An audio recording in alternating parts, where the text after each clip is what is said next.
Radio Gabon, il est 8h.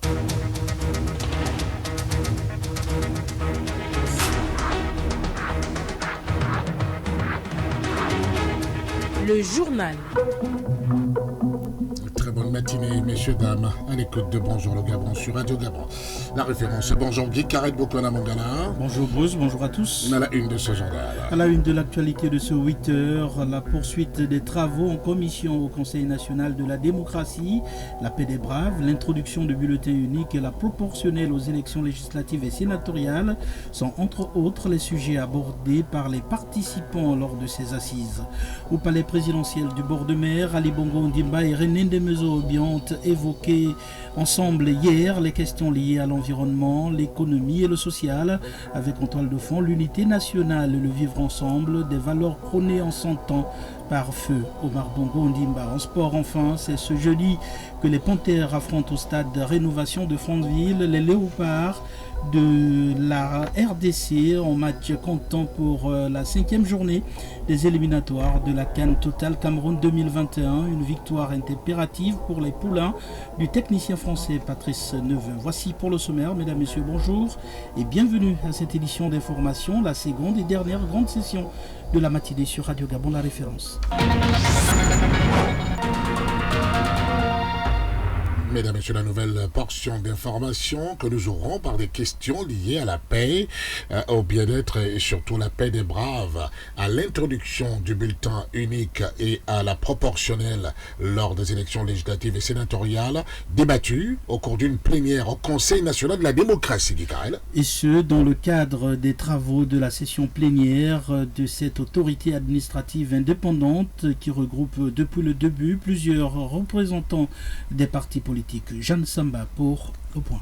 Après l'ouverture de la session plénière du Conseil national de la démocratie mercredi dernier, place aux travaux en commission depuis ce lundi 22 mars au siège de l'institution. 2 commissions sont à l'ordre du jour. La première est statut sur la paix des braves, proposée par le président du BDC du Bloc démocratique chrétien, Christian Mavioga, qui a eu l'adhésion de plus de 22 partis. Martin Bouzanga, porte-parole de la commission. Il faut sortir le pays de la crise. Il faut se parler entre nous. De quoi est-il question? Le pays va mal politiquement. Qu'est-ce qu'il faut faire pour que ces problèmes ne se reproduisent pas? Nous allons nous retrouver, et c'est ce qui est déjà fait. Il y a une commission en ce moment qui est en train d'éplucher ce dossier entre l'opposition et la majorité. Il faut que les gens s'asseyent. Quant à la seconde commission, un débat sur l'introduction du bulletin de vote unique et de l'introduction de la proportionnelle dans les élections législatives et sénatoriales au Gabon. Christian Obiang, secrétaire général du RDR, représentant la majorité. Aujourd'hui, il s'est agi de 2 communications. La première communication portait sur la proportionnalité et l'une portait sur le bulletin unique. Souvent taxer les autres partis de ne pas jouer franc jeu. Lors des négociations politiques, le PDG se défend et soutient la démarche d'un dialogue pour sortir du Gabon de la crise qui perdure. Son représentant, Paul-André Mendom Nzin. Vous savez qu'on a toujours reproché au PDG d'évoluer seul. Et avec le concours aujourd'hui du CND, le PDG, avec la cohorte de partis qui sont autour de la majorité présidentielle et ceux de l'opposition, se réunissent aujourd'hui pour amener quelque chose de nouveau. Parce que plus souvent, quand le PDG travaille seul, on le lui reproche. Aujourd'hui, avec tous les autres partis de la majorité et de l'opposition, on a certaines thématiques que nous allons débattre pour permettre qu'à l'avenir, la paix des braves que le DCP, le distingué camarade Ali Bongo Ondimba, souhaite, puisse avoir lieu avec l'ensemble des Gabonais. Pour de nombreux représentants des partis qui prennent part à une part active à ces commissions, l'objectif visé est la mise en place de moyens de transparence et l'amélioration du système électoral en vue des élections à venir de 2023. Jeanne Samba.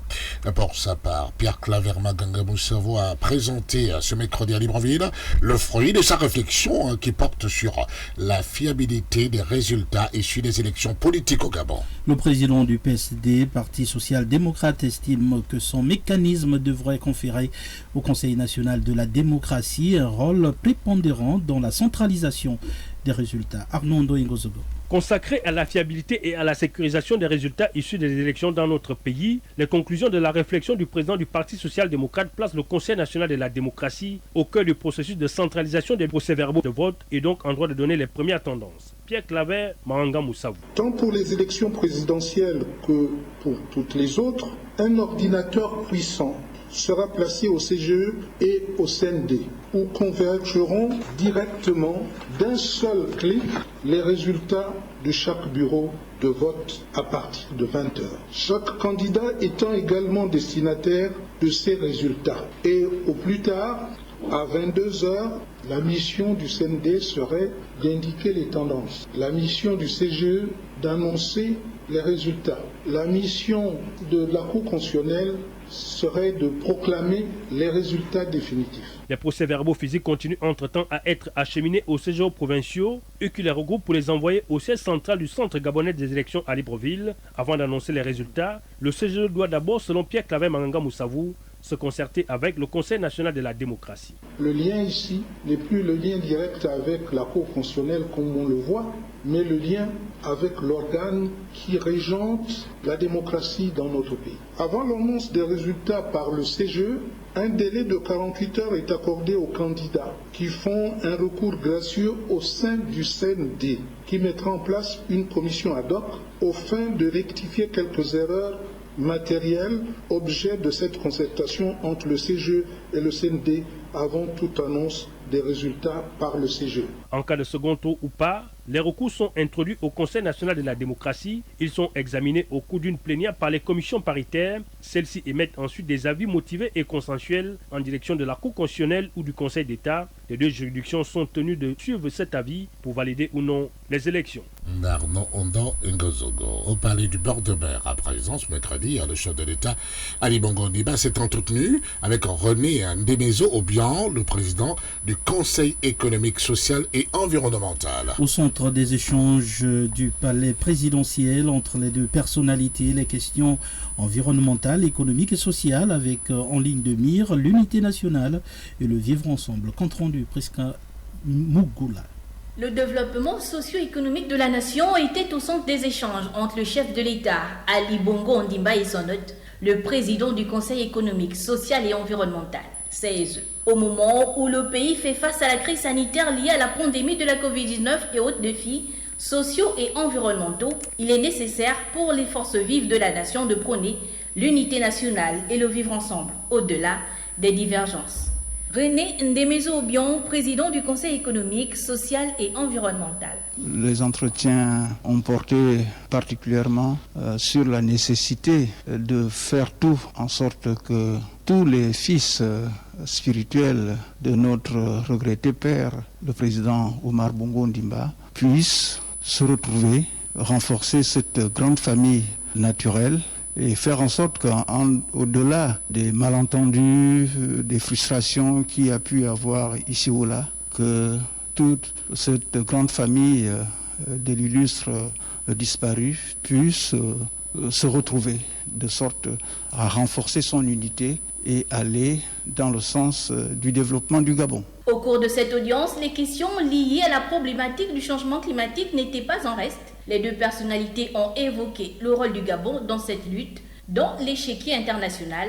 Notons que notre pays, dont le couvert végétal s'étend sur 87% de son territoire, conserve d'importants stocks de carbone qui contribuent à l'atténuation de ce phénomène climatique au niveau mondial.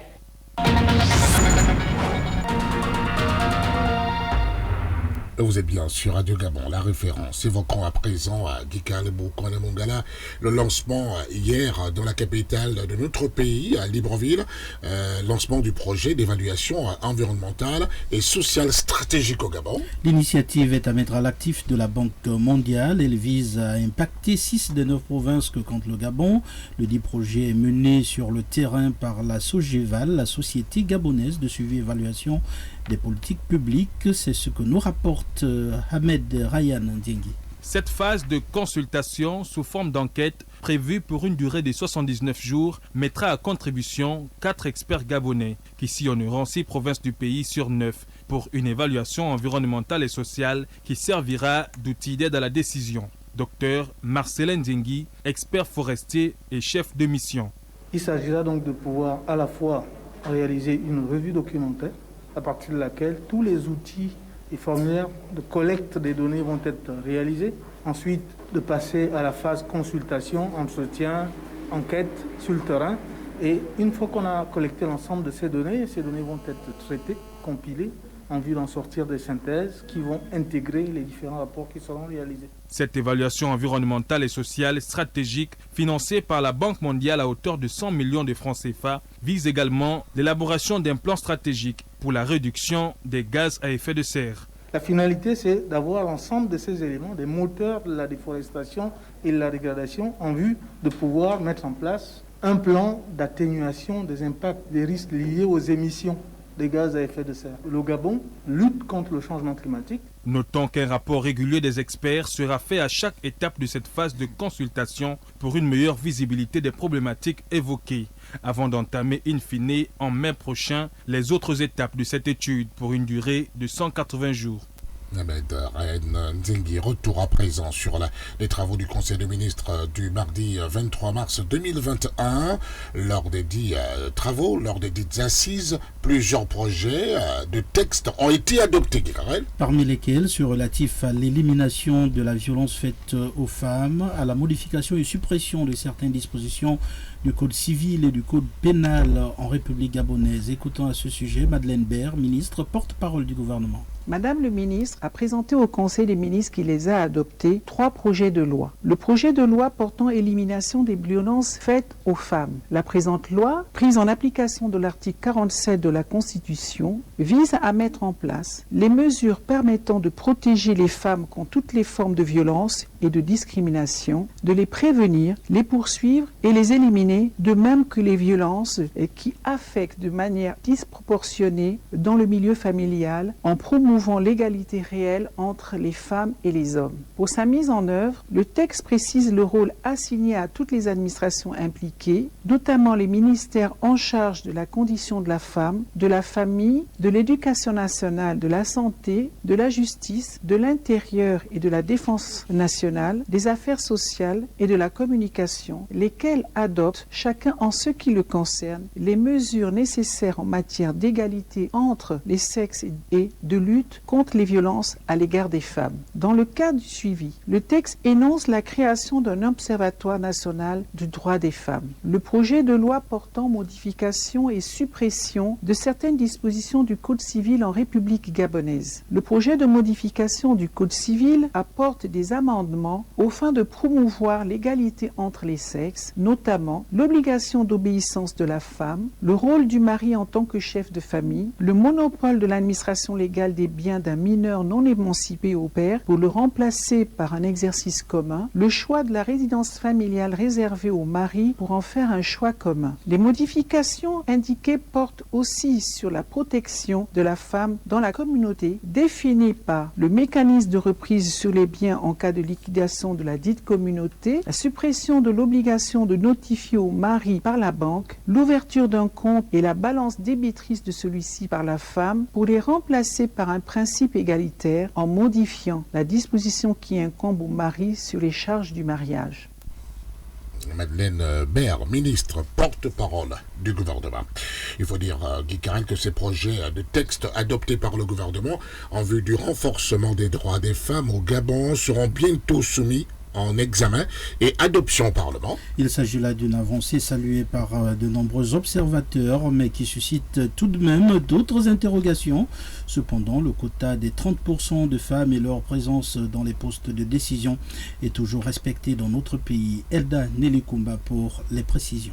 C'est à Makoko, dans le Gouévindo, le 23 mars 2015, que le président de la République réaffirme sa volonté de promouvoir les droits de la femme et de lutter contre toutes les formes de discrimination à leur endroit. Il annonce son souhait d'instaurer la décennie de la femme gabonaise. Ainsi, la loi numéro 9/2016 du 5 septembre fixant les quotas d'accès des femmes aux élections politiques et celui des femmes aux emplois supérieurs est adopté. Ce principe des 30% vise à accroître la participation directe et active des femmes à la vie politique. Il garantit la représentation des femmes au Parlement, dans les conseils locaux, dans les bureaux des assemblées électives et dans les emplois supérieurs. Une politique visible à ce jour avec la forte représentativité des femmes au gouvernement, avec comme numéro 1 de ce gouvernement une femme, mais aussi dans les autres postes de décision, à la présidence du Sénat et de la Cour constitutionnelle, également au niveau des états-majors politiques. En instaurant la décennie de la femme, Ali Bongo Ondimba a souhaité que les femmes réalisent leur plein potentiel. Ce plan décennal a notamment pour objet d'intensifier la promotion de la protection des droits de la femme, de promouvoir leur autonomisation et de renforcer progressivement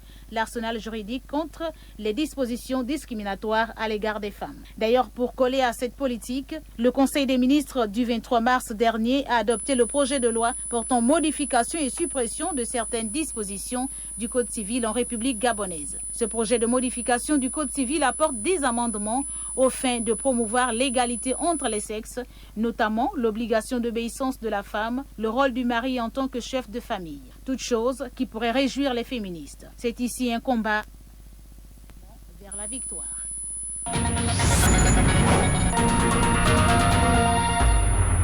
Il est 8h16. À la primature, le plan national de vaccination a été présenté aux religieux par Rose Christiane Osugarabonda. Lors de cette rencontre de l'immeuble du 2 décembre, les ministres du culte ont été édifiés en long et en large sur les grandes articulations du plan national de vaccination. Toutes leurs préoccupations ou presque ont trouvé des réponses claires et pertinentes pour une meilleure sensibilisation des fidèles. Écoutons le porte-parole des confessions religieuses, le révérend pasteur Francis Michel Mbadinga.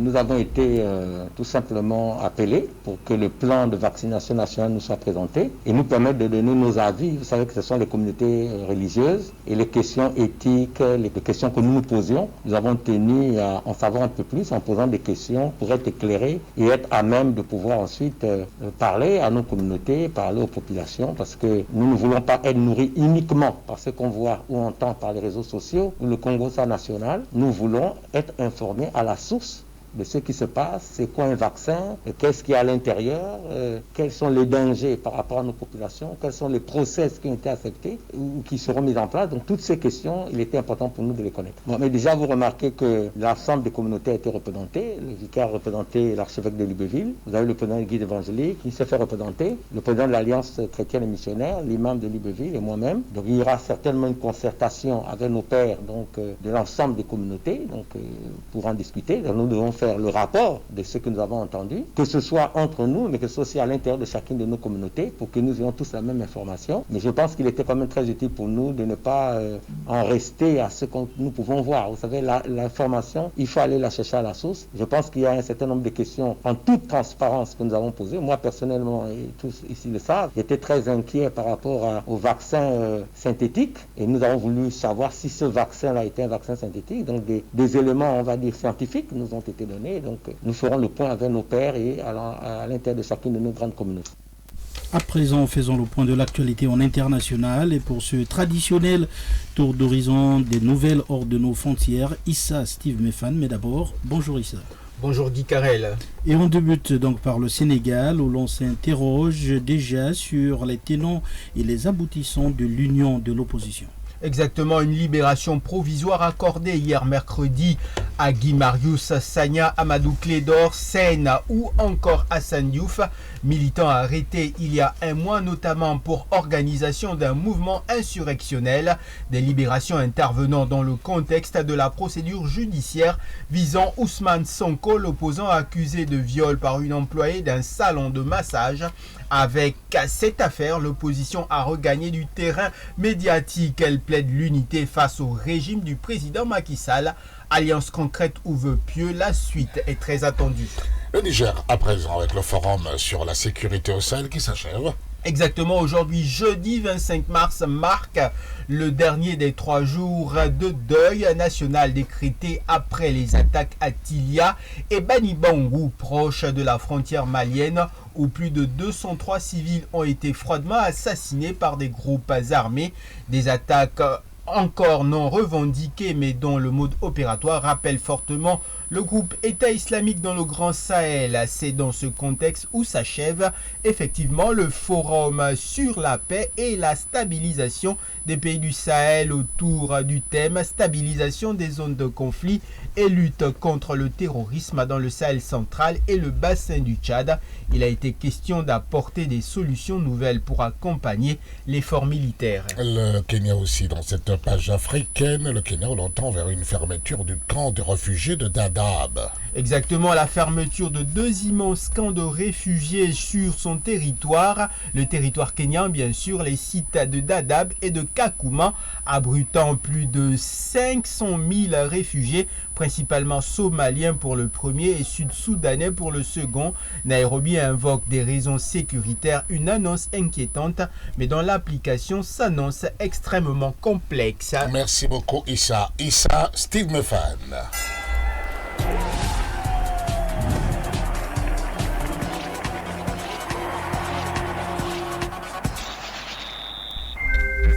Bonjour Barbeck le copain. Bonjour Bruce Walker. Bien là que là pour les nouvelles de sport. Et oui, c'était un jour de match aujourd'hui. Match comptant pour les éliminatoires de la CAN 2021. Évidemment, le Gabon reçoit la RDC. C'est cet après-midi à Franceville-Berne. Ah oui, 5e et avant-dernière journée des éliminatoires de la Coupe d'Afrique des Nations Cameroun 2021. Les Panthères sont à Bongoville et au complet depuis hier. Prise de quartier, séance d'entraînement, conférence de presse. Programme chargé pour les hommes de Patrice Neveu. La qualification du Gabon passe par une victoire cet après-midi pour éviter de sortir les calculettes lors de la 6e et dernière journée à Luanda lundi prochain. À Bongoville, le reportage d'Hervé David-Maguila. C'est une affiche aux allures d'une finale. Elle met en scène 2 équipes encore en lice pour arracher l'un des 2 tickets donnant droit à une participation à la phase finale au Cameroun. Pierre-Emerick Aubameyang, capitaine des Panthères. La seule chose en tête, c'est de gagner ce match à domicile et de pouvoir nous qualifier. C'est l'objectif principal. Je pense qu'il ne faut pas rester sur ce qui est négatif, mais plutôt le positif. On est déjà content de se retrouver, puisque dans une situation comme celle-ci, c'est pas facile. Et puis de sortir un peu de la routine, ça fait du bien. Donc forcément, on est content de se retrouver. On n'a qu'une envie, c'est de gagner ce match et de se qualifier. Le Gabon part avec un léger avantage. Les Panthères occupent la 2e place du groupe D derrière la Gambie avec 7 points. En cas de victoire contre la RDC, les Panthères seront qualifiés pour la 7e fois de leur histoire pour la phase finale de la CAN. Patrice Neveu. Moi j'ai conscience que j'ai à ma disposition un bel effectif. C'est une obligation de qualifier l'équipe parce que je sais qu'avec les joueurs que j'ai, même si on va respecter l'adversaire, on a les moyens de y arriver, mais on doit faire un peu plus sur certains secteurs. On sait que c'est les détails qui font la différence et on va tout faire pour les mettre en place. On connaît l'équipe de la RDC, on sait aussi qu'on aurait pu gagner chez eux, mais que malgré ça, on va pas partir avec un excès de confiance. Même si notre arme, on sait, est l'atout offensif, il va falloir qu'on soit extrêmement solide défensivement parce qu'ils vont tout faire pour nous contrer et essayer de nous piquer quand on va sortir un petit peu plus. Les Panthères ont leur destin entre les mains. Les Congolais ne viennent pas à Franceville en victime expiatoire. Les Panthères sont avertis. Il y aura bel et bien match à Franceville. En route pour la CAN 2021. David Maguena pour Radio Gabon, la référence. Et on note à Franceville, tout de même à Berlec, la présence de quelques anciens internationaux gabonais arrivés pour encadrer, encourager, accompagner les Panthères vers la qualification. Un argument supplémentaire sorti par la Fédération gabonaise de football pour booster le moral des coéquipiers de Pierre-Emerick Aubameyang. Dieudonné Londo ou Valérie Ondo notamment sont sur place. L'ancien capitaine du National Azingo parle de pression, mais de pression positive d'avant-match et espère les 3 points de la qualification pour l'équipe gabonaise. Valérie Ondo, on écoute. C'est vrai qu'il y a de la pression, surtout je peux imaginer en jouant à domicile, même si bon, il n'y aura pas de public, mais la pression elle existe, c'est un match en jeu, donc c'est tout à fait normal qu'il y ait de la pression. Et évidemment quand on est un joueur de haut niveau, c'est la pression, on espère, qui fait en sorte qu'on puisse se surpasser. C'est ce qu'on espère pour les garçons. Donc moi j'ai eu l'opportunité de voyager avec eux. J'ai été admirablement surpris par leur calme, malgré la situation qui était difficile, leur sérénité, la solidarité dont ils ont fait preuve. J'espère simplement qu'ils vont pouvoir transférer tout cela sur le terrain et puis bon, empocher les 3 points et valider la qualification. Valérie Ondo, ancien international gabonais, ancien capitaine d'ailleurs, avec Hervé David Maguena. Gabon, République démocratique du Congo, aujourd'hui à Franceville. Un classique bien connu dans la sous-région Beberlek. Que nous révèle l'histoire? Elle est favorable à l'histoire. Aux Congolais, cette pente historique, Rosta Vekabris jette un regard sur la sélection actuelle, les attentes des populations et quelques faits majeurs des rencontres entre les deux pays. Reportage. Entre les Panthères du Gabon et le peuple gabonais, c'est une histoire d'amour. Le peuple aime bien son 11 national favori, surtout lorsqu'il lui réalise de belles performances. Ce jeudi soir donc, pendant le match, ce peuple gabonais veut voir son équipe soudée dans une solidarité sans faille. Tous les efforts des joueurs sur le terrain doivent converger vers l'objectif visé, qui est celui de battre le Congo et se qualifier pour la phase finale de la CAN camerounaise. La place doit être désormais au jeu, car l'enjeu est très important. Le système de jeu retenu par Patrice Neveu doit être bien assimilé par ses poulains. Toute la générosité dans l'effort doit être au service d'Aubameyang et ses coéquipiers du compartiment offensif, car on attend d'eux de nous marquer des buts. Et surtout que les défenseurs gabonais veillent au grain pour ne pas baisser leur vigilance, car ils seront constamment mis à rude épreuve par les attaquants adverses. Enfin, au moment où les Gabonais s'apprêtent à nouveau à croiser les Congolais dans un match couperet, ils devront avoir à l'esprit que c'est ce Congo qui nous empêche à chaque fois d'accéder en phase finale. Cas du Caire en 1986, cas de Dakar en 1992, cas d'Afrique du Sud en 2015 et j'en passe. Qu'en sera-t-il encore ce jeudi pour ce match couperet qui nous oppose une fois de plus aux Léopards du Congo? C'est pour cela que le peuple gabonais exige à ses Panthères une seule chose, c'est de mettre fin à ce signe indien, à cette domination qui n'a que trop duré. Rostand Vekabrisna, vous voulez qu'on parle un peu de la RDC? Allez-y, pourquoi pas. Où sont les léopards? J'allais dire panthères. Eh bien, après quelques problèmes d'organisation et de météo, la sélection congolaise a finalement quitté Kinshasa hier aux environs de 20h.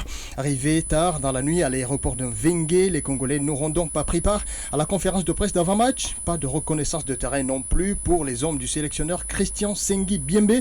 Mais tout le monde n'était pas en retard du coup. Quelques supporters et adeptes du Fimbu national avaient déjà pris de l'avance en termes de mobilisation. Hervé David Maguena les a rencontrés très optimistes à l'aéroport de Mvenge. Écoutez. Le Léopard va taper le Gabon 2-0. Si ceci passe, on va déraciner le Ndjobi de Gabon là. Il y a des possibilités. Ou on gagne ou on gagne. Mais quels que soient les résultats, nous devons être calmement.